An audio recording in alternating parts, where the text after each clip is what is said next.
ระเป๋าไว้ในแท็กซี่ที่มันลงมาขึ้นจากบางนาส่งเธอลำพันเธอลงบางพัดแล้วลืมยังเอาปวดดูกระเป๋าพกพัน100 บาทตัวจำนำขาดไม่ส่งดอกเอาบัตรประชาชนก็ภูมิลำเอายังเป็นนางสาวแถมยังโสดหาด้วยนะบ้านอยู่ลีลา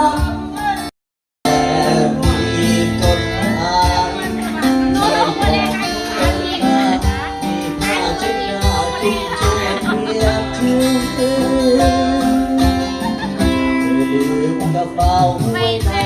แท็กซี่ได้ฟังเพลงที่มาเอาคืนจะจอดรอพักรอคอยวันคืนเมื่อเอากระเป๋ามาคืนส่งเมื่อสุดยอดครับขอสปอร์ตพอสปอร์ตนี่เป็นทั้งแท็กซี่เป็นเงิน3,000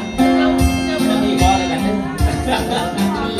ช่วยกันจะพี่วันที่ไปแจกเขาเลยยิ้มพี่วันที่ไปแจกอยู่บนนี้คาเฟ่เอามาที่ไหนสปอร์ตดีดา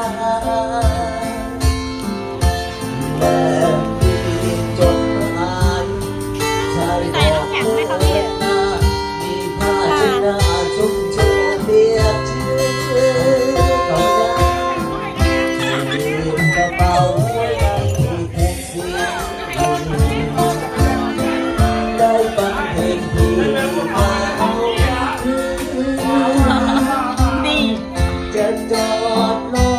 ปากซอยรอคอยวันยืนเพื่อเอากระเป๋า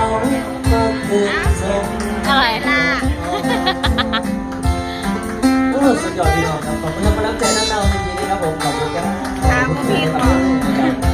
ขอบคุณอาหารแล้ว